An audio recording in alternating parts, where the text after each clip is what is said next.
Awalnya saya memang diketawain sama teman-teman ini, apa ya, usaha kok ternak jangkrik, kenapa nggak ternak yang lain yang ya lebih mentereng lah, mungkin ternak ayam, kambing segala macam. Modalnya boleh dikatakan modal nekat aja. Jadi triplek bekas kayak saya buat kandang awalnya. Kalau pendapatan yang jelas lebih besar dari gaji saya selama ini, alhamdulillah.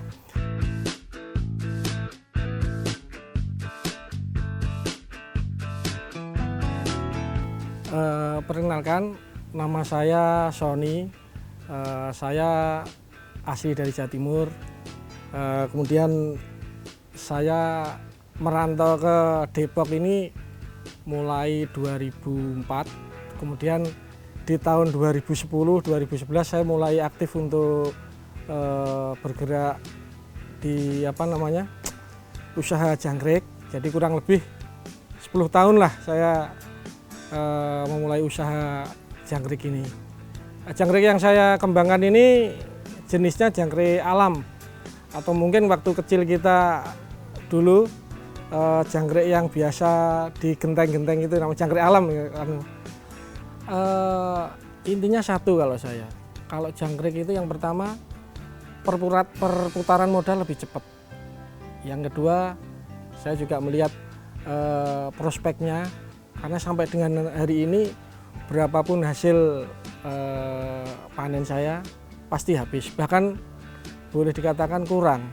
Nah, itu salah satu motivasi kenapa saya nggak ngambil misalnya ternak ayam atau segala macam. Kenapa saya pilih jangkrik alam? Karena yang pertama, saya udah ngobrol-ngobrol sama peternak burung, itu rata-rata lebih senang dengan jangkrik alam daripada jangkrik yang lain. Ada jenis jangkrik kalung kalau nggak salah, itu lebih gede-gede, umurnya juga lebih pendek. Cuman kalau untuk peternak burung kayaknya lebih cocok ke jangkrik alam. Dan yang jelas pemasarannya lebih enak kalau jangkrik alam itu. Tahap awal mulai persiapan sampai nanti kita panen, muter lagi, sebenarnya gampang, semua pasti bisa lah. Kalau bisa saya sampaikan, sebenarnya saat ini saya tidak pernah beli telur dari luar. Saya sudah bisa bibitkan mulai dari nelorkan jangkrik, kemudian bagaimana melihara, kemudian jual. Jadi kalau boleh saya cerita, awal kita harus punya bibit jangkrik, mungkin kira-kira sekitar 8 atau 10 kilo kita buatkan di satu tempat. Itu khusus untuk pembibitan, untuk peneloran.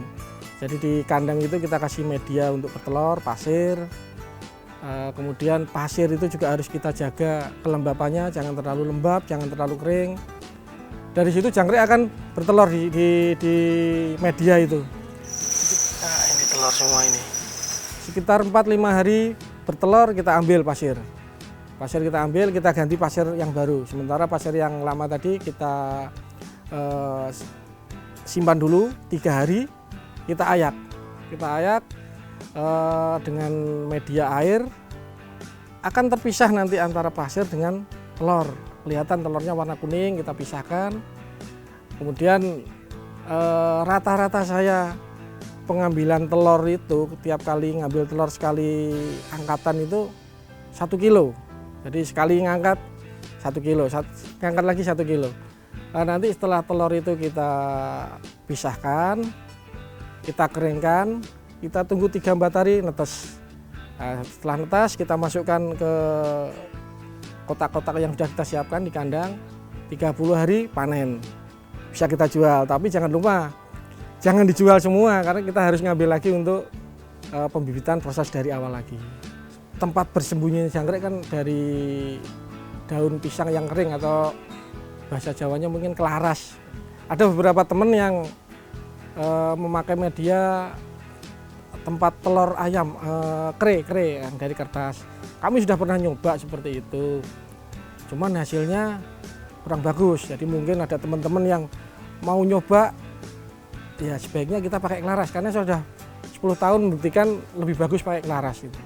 Nah, jadi sebelum kita mau usaha jangkrik atau usaha yang lain lah, kita harus mikirkan marketingnya dulu, mau dibuang kemana hasil kita. Jangan sampai setelah kita ternak jangkrik hasilnya ada baru kita mikirkan pembuangannya, karena ini kan makhluk hidup, jadi dia ada batas umurnya. Yang paling penting kalau misalnya rekan-rekan mau ternak jangkrik, pikirkan dulu marketingnya kemana. Untuk saat ini marketing sangat terbuka sekali. Jadi awalnya kalau saya dulu gini, mungkin bisa dipakai untuk acuan teman-teman. Saya dulu door to door awalnya, nanya ke warung-warung, tapi rata-rata pasti warungnya, Pak, sudah ada yang ngisi. Nah, kemudian saya nanya, yang ngisi siapa? Si A, si B, si C. Saya minta nomor HP-nya. Nah, saya minta nomor HP-nya, saya telepon itu yang ngisi itu, saya sampaikan saya punya ternak, monggo kalau kerjasama saya bisa menyediakan mungkin panen bisa dilihat dulu, nanti kita kerjasama lah, yang penting monggo dilihat dulu. Nah, dari situ teman-teman sales mungkin akhirnya kenal, kita 1-2 orang kerjasama dengan saya untuk pembuangannya. Nah, alhamdulillah sampai saat ini saya sudah nggak bingung mau dibuang kemana hasil jangkrik itu, karena udah ada yang ngambil sendiri. Jadi saya sekarang stop hanya membesarkan, yang marketing sudah ada sampai sekarang.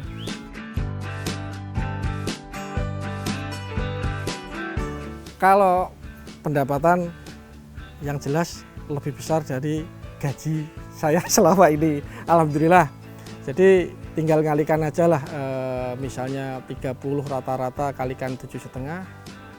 Ya alhamdulillah sampai saat ini saya bisa menyekolahkan anak, kemudian ya alhamdulillah lah untuk transportasi anak-anak, bisa belikan kendaraan ya untuk keluarga, bisa lah. Jadi ini yang sebenarnya mungkin teman-teman pasti tertarik dari sini.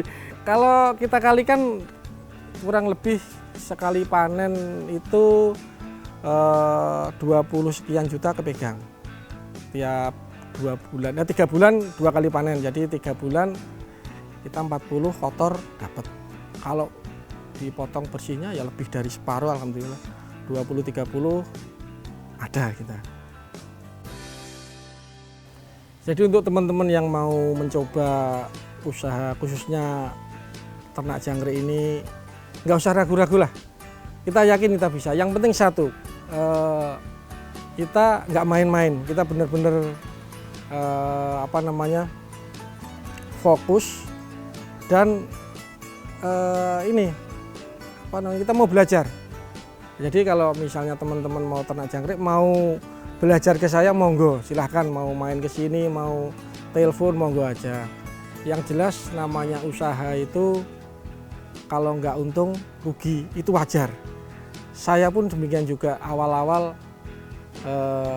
sempat kalau dibilang kolab sih enggak, tapi kalau dibilang untung juga enggak.